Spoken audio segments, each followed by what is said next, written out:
Ladies and gentlemen, welcome to the Ultimate Trigger Point Guide. My name is Nick from Trigger Point Pros, and on behalf of Nathan, I would like to thank you guys so much for taking the time to download, to learn, and to review this information, most importantly, to apply it. Because this is the foundation. This is the blueprint for every health and fitness routine that should be laid upon. Because without this, there's a good chance you're going to have injury, there's a good chance you're not going to have optimal performance, mental clarity, or whatever, recovery, healing. It's very important that we understand how to trigger point, when to trigger point, where to trigger point, and why we are trigger pointing. So, who is it for?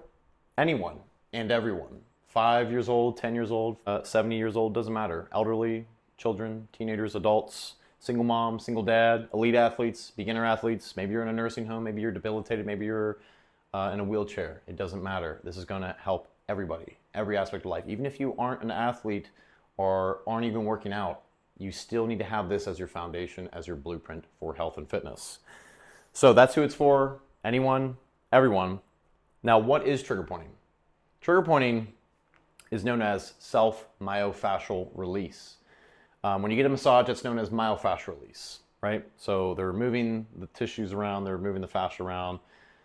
It's all good stuff. But we are doing something a little bit different known as trigger pointing, which is where we kind of do deep tissue therapy and we find these hot spots. We scan, we explore, we find them, and we apply sustained amounts of deep tissue therapy.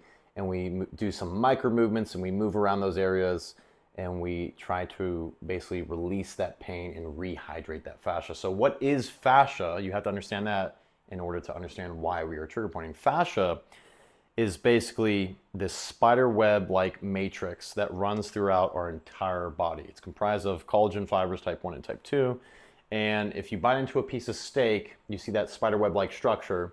It should be hydrated, it should be glistening, it should be moist. But oftentimes in our bodies, since we're unhealthy, it's dehydrated, it's tense, it's bundled up, and it's restricted, and it affects every other part of the body. Not just the hardware, but the software too. It's directly correlated with our nervous system. And fascia runs throughout our entire body. It's what holds all the organs together. It runs through the organs, it runs through the muscles, it runs through the joints, the ligaments, the tendons, everywhere, right? It's everywhere throughout our entire body. We have basically one giant muscle with 600 or so attachments. So instead of thinking of individual, isolated, compartmentalized, just bags of muscles, it's actually one giant flowing system. It's one muscle with 600 attachments, right? So it's under a constant length, tension relationship. And trigger pointing is, in our opinion, one of the only ways to optimize that length tension relationship, combined with proper corrective exercises and frequent, proper, intentional movement, not just mindless movements. And we'll get into that a little bit later.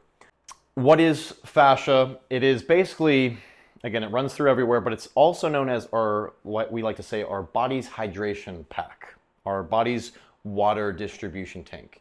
And it distributes roughly 60% of the total body's water, right, throughout the entire body. And this water is usually nutrient-rich water. And we need to move and wring out this fascia every single day like a sponge, like Thomas Myers says. Because that's the only way we can remove this dirty metabolic waste, basically water, right?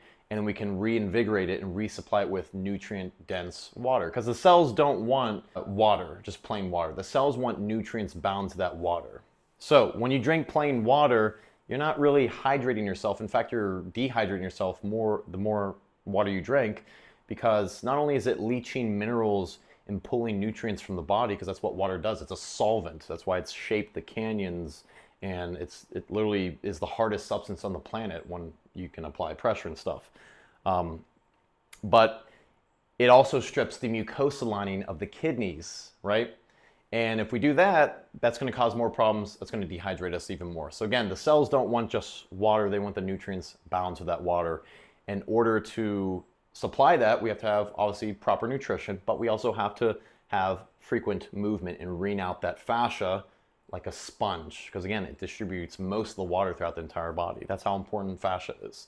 And it's directly correlated with our nervous system. So when we're tense, we're tight, we're stressed, we have mental health issues, that's going to tighten different areas of the body because it's directly correlated with our nervous system. That being said, hopefully that explains fascia now a little bit better. So let's discuss the difference between stretching and trigger pointing and why we should focus on trigger pointing first and corrective exercises, that combination, right? So when we stretch, and if we have a knot in that muscle, that tissue, right, and we're stretching, I want you to imagine a rubber band with a knot in it. It's going to pull on that, and the more you pull, the more it's going to weaken. It's going to lose its elasticity. It's going to lose its recoil over time, and there's going to be a potential for injury and fraying, right? Because there's that one shortened bundle that's dehydrated, and everything around it is overly stretching, overly weakening, and that's not how the body stretches. In fact, plenty of scientists have discussed this, that our muscles and fascia doesn't exactly stretch. Instead, they glide along each other. And in order for them to glide, we need to have hydration. And that hydration is known as gags. It's a snotty-like substance that runs throughout our entire body. And you can have clean snot and you can have dirty snot. And so the clean snot that lubricates our fascia is what allows our fascia to glide. And in order to get that fascia to glide properly, we have to have, yes, optimal nutrition and frequent movement and reading out that fascia, of course. But we also have to trigger point. And trigger pointing is basically just deep tissue therapy with lots of deep pressure, right? So imagine a dry sponge at the top of a bowl. When we apply pressure to that sponge, we're going to get that water at the bottom of the bowl, and it's going to distribute that water throughout the sponge, like our fascia, right? Or like clay. If it's very dehydrated and dry, you wouldn't want to stretch it. You would want to apply water to it first and pressure and make it malleable, then you stretch, right? Or more importantly, corrective exercises, which is basically length, tension style of stretching, intentional stretching, right? So hopefully that makes sense exactly why we want to trigger point over stretching, especially trigger point at least before we stretch, depending on the person. The younger you are, the more you can get away with just stretching and just doing frequent movements. But the older you get, the more dehydrated you get, you're going to want to stick to just trigger pointing for now, and then some walking and then some movements and some play eventually, right? That being said, let's discuss what tools we should use. So we have foam rollers, we have PVC pipes, which is basically just a plastic foam roller that's very hard, it's very intense. We have metal foam rollers, different other various tools. And then we have softballs, lacrosse balls, and other various types of balls, you know, whether they're hard, soft, big, small. It's all going to depend on different parts of the body, which ones you're going to want to use. The best thing about the balls is that you can take them wherever and whenever in trigger point, especially if you have some downtime. They're very flexible with your schedule.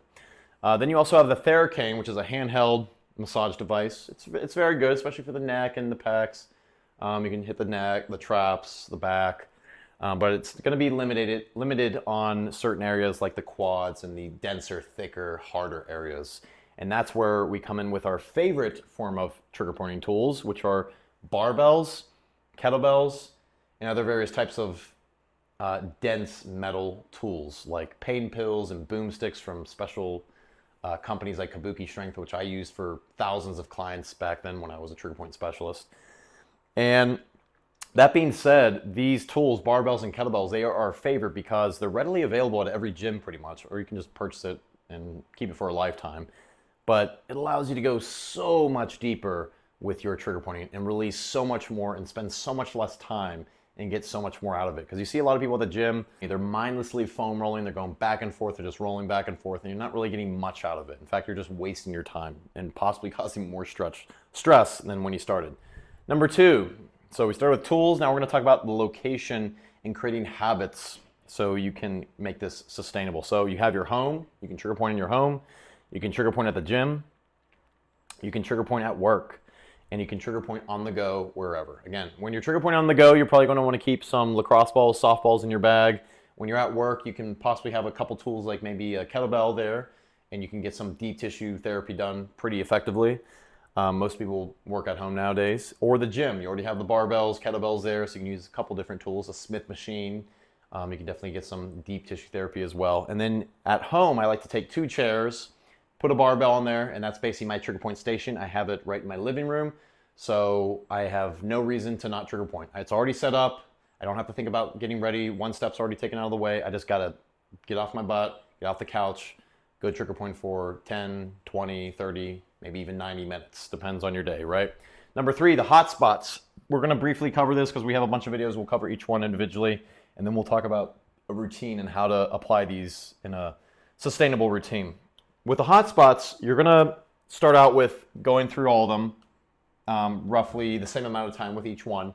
And then you're going to journal and try to figure out which one is the worst for you. For example, my groin and my quads are by far the worst hot spots in my entire body. So I spend time every single day hitting those spots. And then I try to cycle through some of these other spots. So the first one is going to be the soleus in the feet, so the calves and the feet. We'll talk about that. We're going to hit the quads for number 2. That's another big muscle. A lot of tension, a lot of dehydration. We have the lower quads and the quad 45 in the upper portion. A lot of people kind of anchor themselves in that and just walk with their quads.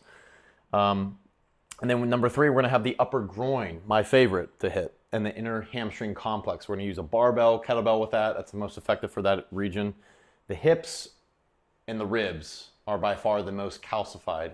The problem is the deepest parts of the hips and the deepest parts of the ribs are not accessible with trigger pointing. That's why the corrective exercises are so important. That's why movement, play, and walking frequently is so crucial in your health and fitness routine. Number 4, so again, we have calves, we have the quads, we have the groin, the inner hamstrings kind of up here.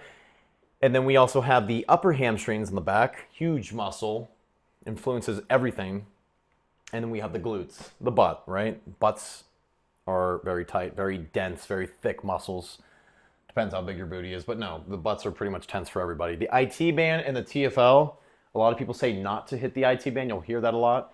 But again, that's because it's a different style of thinking. We're not, yes, the IT band is a tendon, but we're not really focused on a tendon. We're focused on the fascia, and the fascia encapsulates and runs through everything. So it's about hydrating the fascia. We have the TFL, which is up here, very tense, very tight, very dense. And then we have the the QL and the erectors, so the lower back, also known as like the kidneys, right here. And then the erectors are the columns that run alongside the spine. You want to avoid your spine. Never foam roller your lower back and never hit directly on your spine. Please remember that. It's very important. I actually have known someone, I wasn't facilitating this, but he was a friend from a school, and he herniated his lower back foam rolling. Please be very careful. Avoid your lower back. Avoid your spine directly. If you're going to hit your QL, which is your kidneys, you want to use 2 lacrosse balls instead. Or you can use a softball one at a time. But be very careful with your ribs, with your bones, your joints, your sternum, your spine, and that's pretty much it. That's a little disclaimer. Could have put at the start, but whatever. And then we have our abs and our obliques. This is huge. This whole abdominal complex is riddled with trauma, with emotional tension, physical, spiritual tension, whatever, but also the organs are inside here as well. So a lot of stress mentally, physically gets stuck here, but also the organs are going to be influential in this deep trauma and tension. So it's very important to hit the abs and the obliques. We often recommend that the people hit the upper abs almost every day for the first couple weeks. And then we have the pecs and the lats, the 2 largest muscles in the upper body. The lats literally run from the shoulder all the way down to the hips. The pecs connect directly into the groin. Again, the body connects. It's one muscle, 600 attachments. There's never not interconnecting muscles. They connect everywhere, right? We also have the front arm, the back arm. They get really tight, usually one side more than the other because not many people are ambidextrous. We're usually taught to write with one hand, reach with one hand. And the traps, upper, middle, lower traps. The neck. Neck is huge because that's the only way we can drain the brain. A lot of people don't have good circulation. They have allergies. They have stuffiness all the time because there's no drainage in their neck. And then we have the scalp, the scapula, the jaw, the face, all these other little areas, the hands, the feet. And that's pretty much it, guys. We're going to go through all that with all different videos. Don't be overblown by this. We're going to focus on the priorities first. I just want to show you all the areas, but we will focus on the heavy hitters first and foremost, and we'll give you a very sustainable routine to help you apply this every day. How long, how intense, how frequent, how much time for each one. So how long, it really just depends. 2 to 5 minutes or upwards of 10 to 15 minutes. So bare minimum 2 minutes. If it's the quads or a larger muscle like the groin, probably at least 5 minutes each side. Again, if it's really bad for me, like the groin, that's my worst, I will at least go 10 to 15 minutes on each trigger point, each muscle. So it gets a little confusing because when I say hot spot and then I say muscle, it's a little different. So we have the whole quad muscle, So, but we have like two main hot spots that we're going to be focused on. So we have the lower quad near the patellar tendon, which is down here, and then we have the quad 45, which is more the upper outer quad.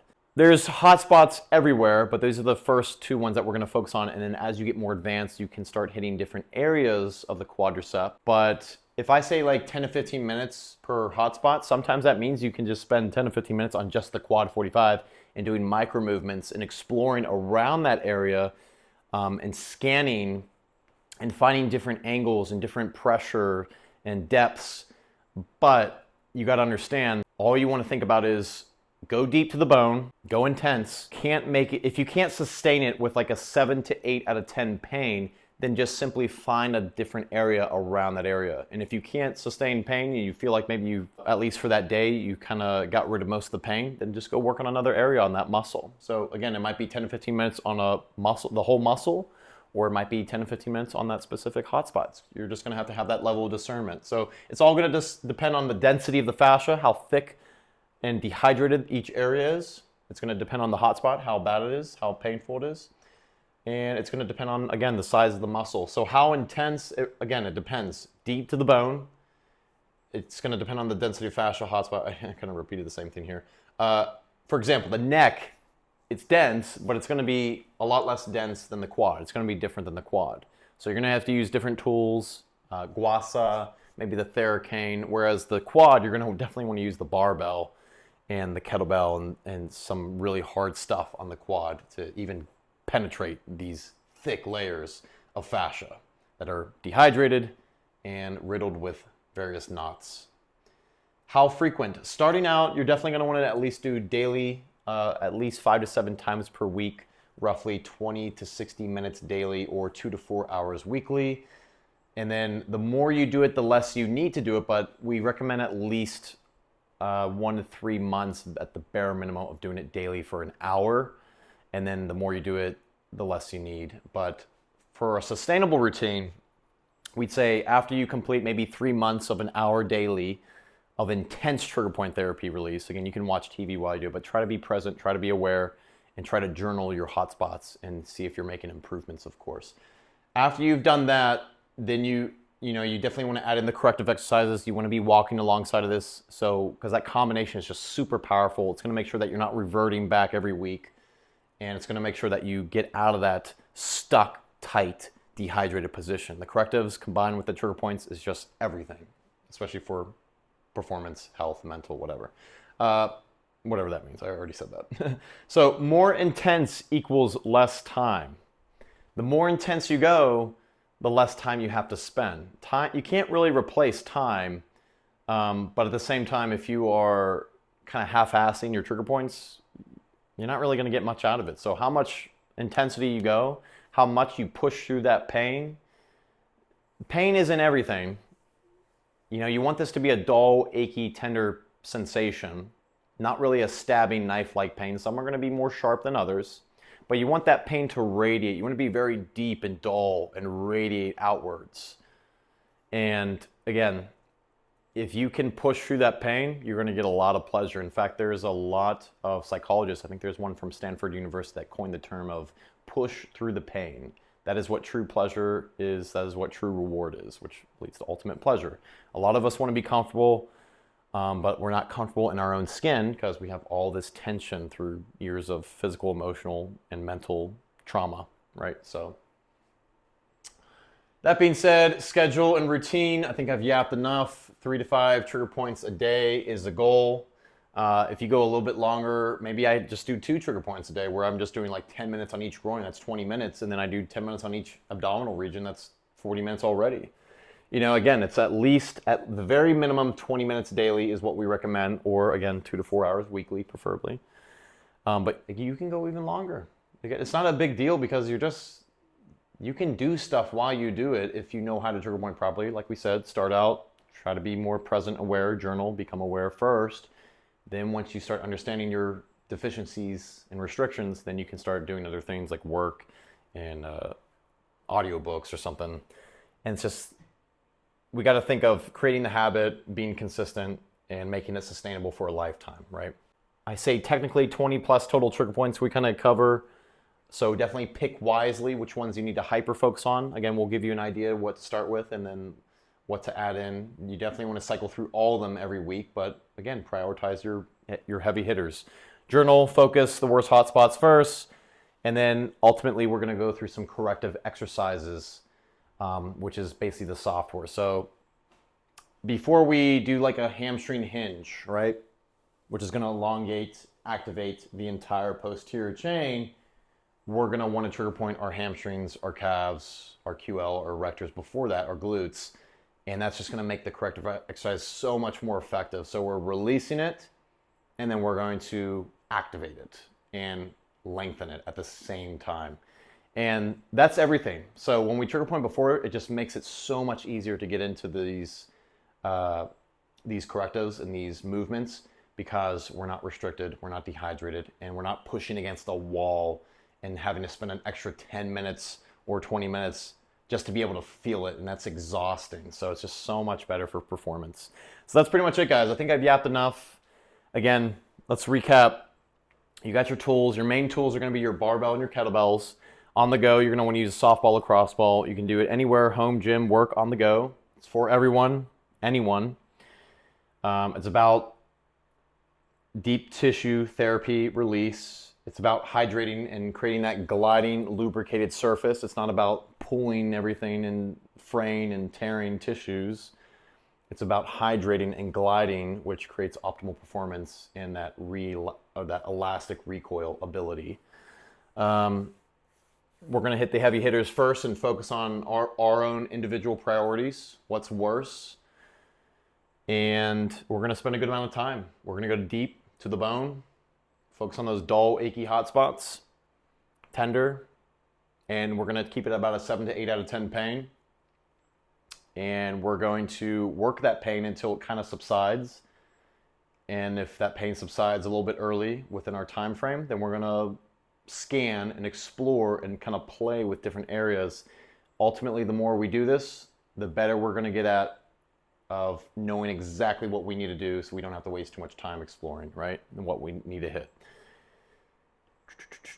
Yep, that's pretty much it. All right, guys, we'll see you on the first video. We're going to start with the soleus and the feet. Thank you guys again for downloading. We really appreciate your commitment and trusting in us. If you have any questions, contact support@mitigatestress.com. We're also on Instagram, Trigger Point Pros, also on YouTube. We'll see you soon. God bless, guys.